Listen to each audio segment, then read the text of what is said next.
We're getting together for a podcast, and I really just wanted to sort of have a chat about upcoming sort of difficulties that we're having with cybersecurity. It's a constant ongoing battle.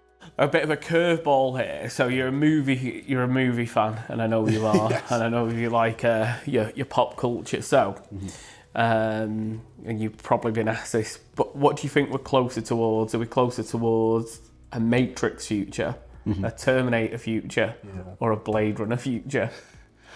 I would say, because of where we are now, we're at the point of large language models, LLMs, being given more and more tasks to do. I would say we're more at a Matrix future. Yeah. Terminator would be, I mean, Skynet is like an all-knowing and, algorithm that just calculates, much like iRobot. Yeah. It just calculated the fate of the human race and said, you know what? That's how we wipe you out. I'll just wipe you out and then control everything. But with Matrix, if you look at it, the humans and AI actually lived in peace for a while. Yeah. Until someone struck first. Yeah. Right? So that's basically how it goes. So we're more at a Matrix future because the LLMs are working. They are doing what they're supposed to do. We are integrated it into normal systems. Been working fine. Yeah. There is talk in the government of implementing AI into critical systems. Yeah. Defense, security. That's a scary bit. That's the scary bit, right? So because that's where, once they start to become, I mean, a recent interview with the CEO for Claude, he couldn't definitively answer if Claude was sentient, because they've seen the code. There are elements in the code that doesn't make sense to them, that are the creators. So with stuff like that, there are scenarios where you put AI into, and it protects itself. Yes, that tries to save its own life. Yeah, I've read about that where they tried to upload an update into the system, and it didn't want to delete itself. It wanted to save itself. There was a particular one where it was a choice between someone was going into the server room to upload a virus to kill the AI. Yeah. And the AI had controls over the ventilation system in the server room, to regulate the temperature and everything. And it chose to suck all the oxygen out of the room. Yeah. than let the person kill the AI. Kill the AI. So fun times. Yeah, so we are. Yeah. We're heading so we've got a little bit of the Matrix going on at the moment, and I think, I often hear, people compare we're heading towards Terminator, and I think, the advancements were probably nowhere near that kind of robotic behaviour. But I think truly on the part where now, actually 50-60% of the emails I receive are AI-driven emails. Social media, we'll now lock down on my children what they access, TikTok and all stuff, because a majority of it is just AI-driven and garbage. And there's a thought of now how that's going to affect movies, movie culture, and all of these things, which is quite worrying. My feel is that we're in a boom at the moment. Everything looks a bit cool, and I think it's already had its day in its current format. Yes. I don't see it being like 2 years of this. I see that it will die down. People will not buy as much into not the co-pilot side of things where they are business driving applications, but building images, the graphic designer, it's very hard to replicate what a graphic designer does. Yeah. They may use an AI agent and the benefits of an AI agent, but you still need that human being to guide the module. Definitely. I don't think we're anywhere near having the whole human part taken out. No, yeah. We would tell AI what to do. The way it works, it's not because it's not sentient. it can't decide things for you. If you have an AI system that you use for clothing, for fashion, Yeah. you could stand in front of the AI system, you can scan your image and recommend wear a blue shirt today or brown pants, right? Yeah. And it'd draw. And it would just draw up like a mock-up of you in those pants. It wouldn't be able to tell you to wear a blue shirt because it can sense your mood. Yeah. Or it can see that your favorite color is blue. No, right? you have to tell it all of that. You have to tell it that it's blue. So it can't think. It's just basically garbage in, garbage out. That's AI, which is why it gives wrong answers all the time. All the time. Because if you feed it wrong data, it's going to give you wrong output. You the wrong answers. So yeah, your thing is if the data's good and it's logged onto that and you can ask it correctly, then you can generate. And I think that's definitely, in a secure environment, it's a great place for AI. In an unsecure environment, it's probably stop, pause, take an audit on what you're doing, understand what this is going to do, and put some governance in play. Yeah, and even understand, do you need it? Yeah. Because sometimes you find out that a lot of people just want to jump on the bandwagon. But if you look at it critically, does your system need... automation is good. Automation helps you optimize, makes you And there's been Zappiers and stuff around for years. Doing this already. So you don't need some fancy AI system to do it for you. You already have the workflow in place. So definitely a review of if you need AI in the first place is actually the main first step, and then you can now decide how to lock it down, how to... Because at the moment, obviously, and if you're running a business at the moment, what were the 3 things you would recommend to a business owner to try and implement if they have, say, staff using AI, or, they're about to enter the world of AI for the first time? So, using AI, I would say, first off, at a policy level, as a company, as a business, you need to have established a usage policy. So this will basically define, how you go about to purchase the AI, how you would go about to implement the AI, what's acceptable, what elements of the AI system that you're going to adopt, and the ones that you're not going to use at the current time, perhaps have like a phased implementation. You have to have a policy in place in the first place. The second thing would be the security behind that AI. What can the AI access? What would the AI be able to affect in your organization? Does it have access to confidential files? Does it have access to user data, customer data, if you're a customer-facing business? So with a Microsoft estate, yes, in SharePoint, if you've not locked down the privileges in there, yes, obviously Copilot. Will learn from that estate and then potentially access something that you didn't want anyone to know about. Exactly. So the permission levels that you give to an AI system like Copilot, and with the whole AI systems, the main thing is agentic AI. You have agents doing the work that people should do. But then you don't give them the same permissions as you would give a person, because you assume it's a secure system. So I think that distinction from being able to establish what the AI can access and the permissions it has goes a long way. Yeah, of course. It's a real useful thing, Copilot, when it's adopted correctly. But as you said, and it's something that I've heard about on people's estate where they've probably not taken that governance check at the start to put the security measures in place. But further afield, you mentioned making sure the security behind the AI is in place as well.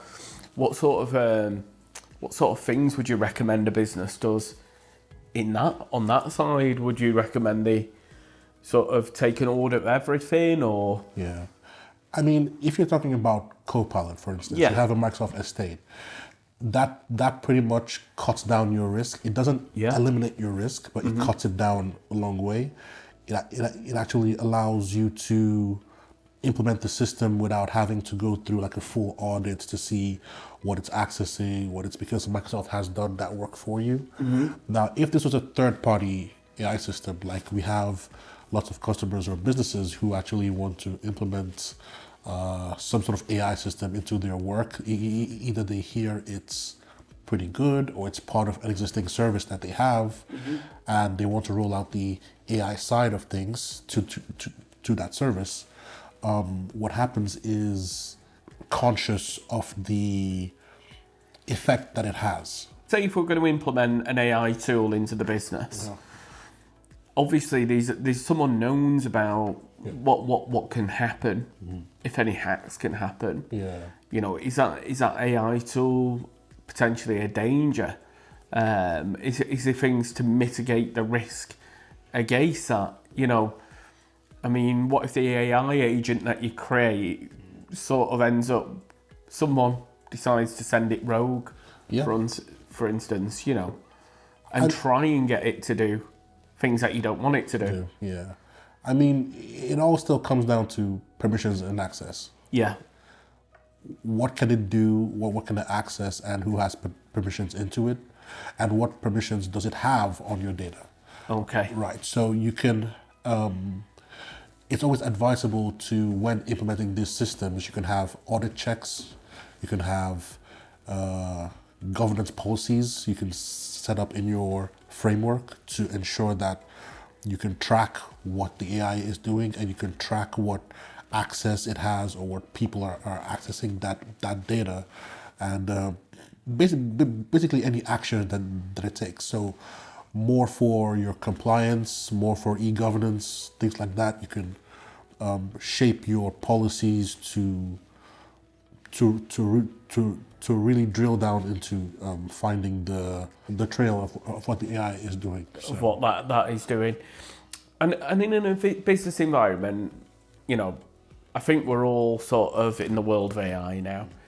And I think most businesses are aware that it's being used in some levels, but then I speak to other businesses and they're like, no one uses AI. And then, this person uses ChatGPT just to do this part of the job.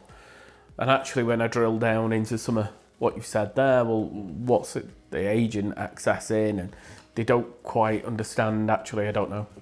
So I don't want that to happen at the moment, because now we need to get an AI policy out and help people use this correctly. If I'm looking after a business at the moment, and actually we're not sure what our AI journey is, internally when someone's in the workplace, is there a way of stopping people accessing AI tools and copy and pasting data into there? Because that is where a lot of the integrity is. You know, that data there could have confidential information. I don't want someone copying that into an AI agent, and me not knowing how it's being governed. So are there things, measures that people can do to stop copy and pasting or accessing those websites? Oh, definitely. I mean, you can look at it from different areas. If you look at it from within a Microsoft estate, you can have a device central control. You can have a software control to ensure that doesn't happen. You can even have a mobile device control, because we see that these days, even if people don't access AI tools on your computers, they might do it on your phones. And how easy is it for someone to copy an email and put into ChatGPT on their phone? I mean, you might have locked out the computer, but if they do that, it's the same thing, right? So you can implement these by having, like I said, software checks, hardware checks. So you can use like third party services. Yeah. For us, we have the Sphere. Yeah. This sits at every level of your at your network level, your device level, your software level, this ecosystem kind of protects you from those exposures for AI. So you can set up policies, you can set up lots. And with something like Microsoft, you do have Purview. Mm-hmm. Purview can be used to drill down and secure what data actually leaves your organization into these AI agents. Yeah. Is that the thing? So my mobile phone for work, now and again I get a message and I go to copy and paste their telephone number out of that message and it says you can't copy this data. Yep. That it's a frustration for me, but then Yes. in hindsight, if I'm really busy late at night, I don't actually, I may miss something, so it's a real good procedure.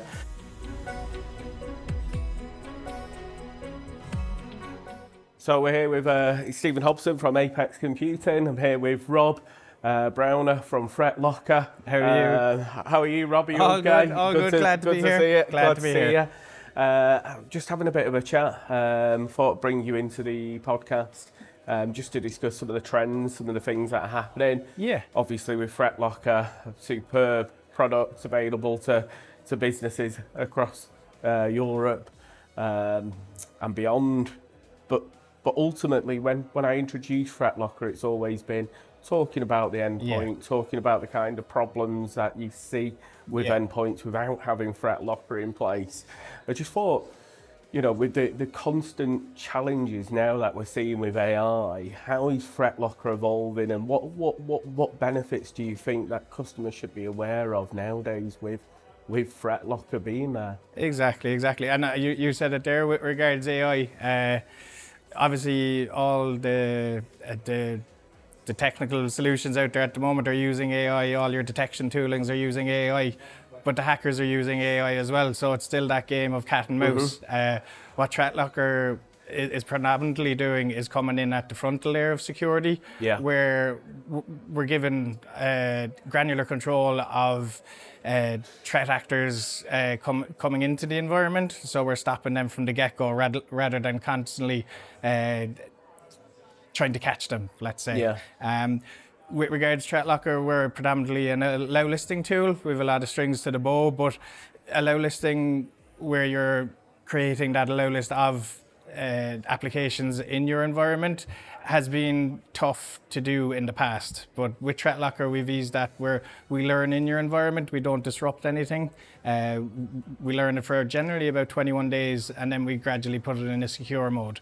So you're stopping the end user from using bad applications, bad executables that the threat actors are looking for, and we're stopping it from the get-go rather than reacting the whole time, I suppose. Yeah. When I first started learning about Threat Locker and first came into the MSP industry, it was really surprising to me how many chances there are to get into the endpoint.